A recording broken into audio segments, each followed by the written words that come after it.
Good morning, preschoolers. Are you ready to hear the next two chapters of Ivy and Bean? Today's first chapter is called The Ghost of Pancake Court.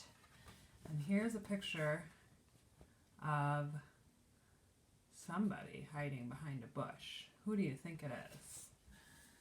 Bean was hiding inside a big round bush in her front yard. The bush was right next to the sidewalk, and it was very scratchy and sticky inside. But Bean needed to be in the bush for her plan to work.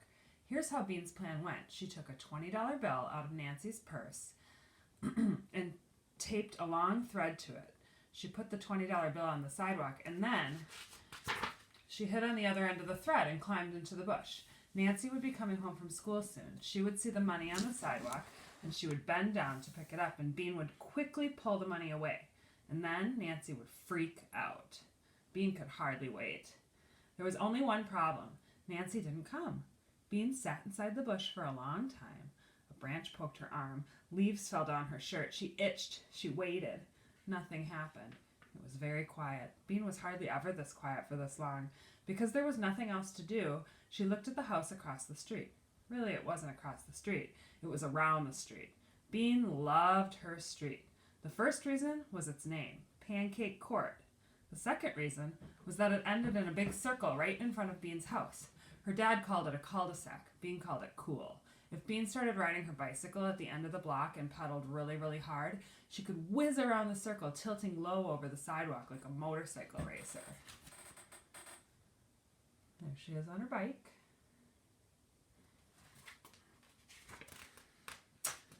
Slam! Bean looked up. She saw Ivy come out onto her front porch and plop down on the top step. Bean squinted at her. Ivy looked strange. She wasn't wearing a dress today. She was wearing a black bathrobe with lots of little pieces of paper stuck to it. Weird, thought Bean. She squinted some more. Instead of a big book, Ivy was carrying a stick painted gold. Bean made a face. What a goony costume, she thought. What a dork. Ivy sat. She didn't do anything. She just sat there all by herself. That was another strange thing about Ivy. She didn't mind being alone. She never played with anyone. Bean played with everyone. Big kids, little kids, all the kids in the neighborhood played with Bean. Even crummy Matt, who was so crummy he threw other kids' toys into the road, wanted to play with Bean. She took care of the little kids. When they fell down and got blood all over their knees, Bean would take them home to get Band-Aids. The big kids let her play with them because she had good ideas, like seeing how many backyards they could cross without touching the ground. Bean loved big groups of kids playing big games like pirates or hide and seek.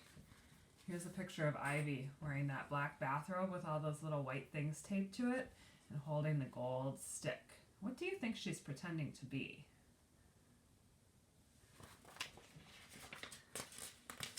Sometimes Bean wished she were an orphan so she could live in an orphanage with 100 other kids. Of course, she didn't tell her mother and father that. Bean watched Ivy alone on her front porch. Wasn't she lonely? Now Ivy was muttering something that Bean couldn't hear, and then she began to wave the stick in the air. Bean couldn't stand it anymore. "What the heck are you doing?" yelled Bean from inside her bush. Ivy looked all around. Bean forgot that Ivy couldn't see her. "What's with the stick?" she yelled.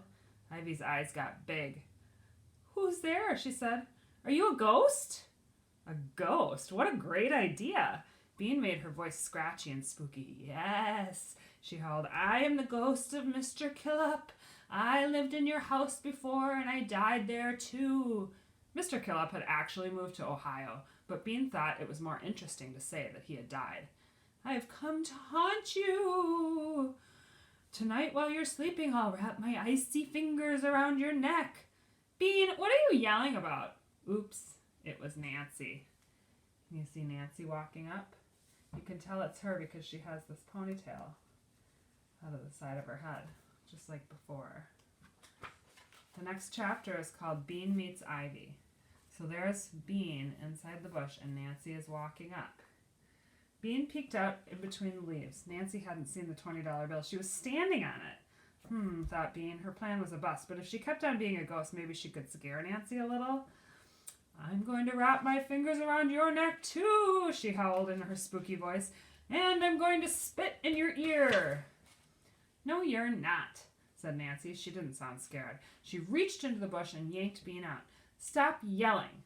That's when she saw the $20 bill. "Hey," she said, "where did you get that money?"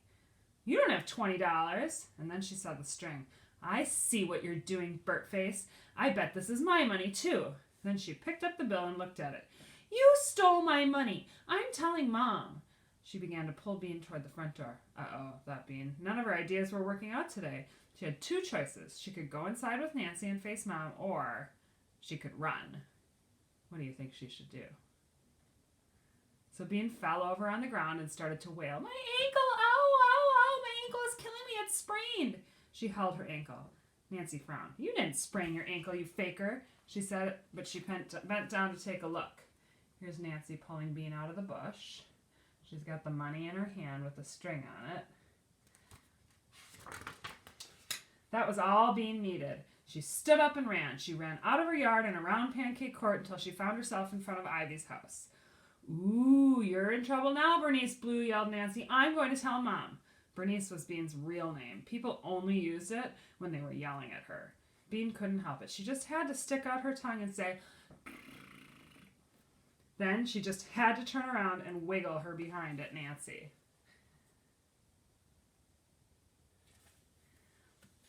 That's it, Nancy yelled. I'm getting Mom. She stormed into the house.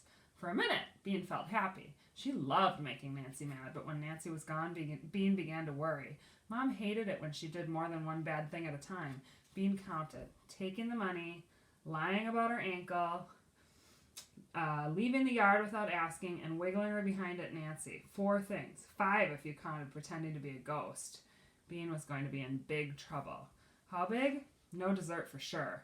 No videos for a week maybe, but it could be even worse.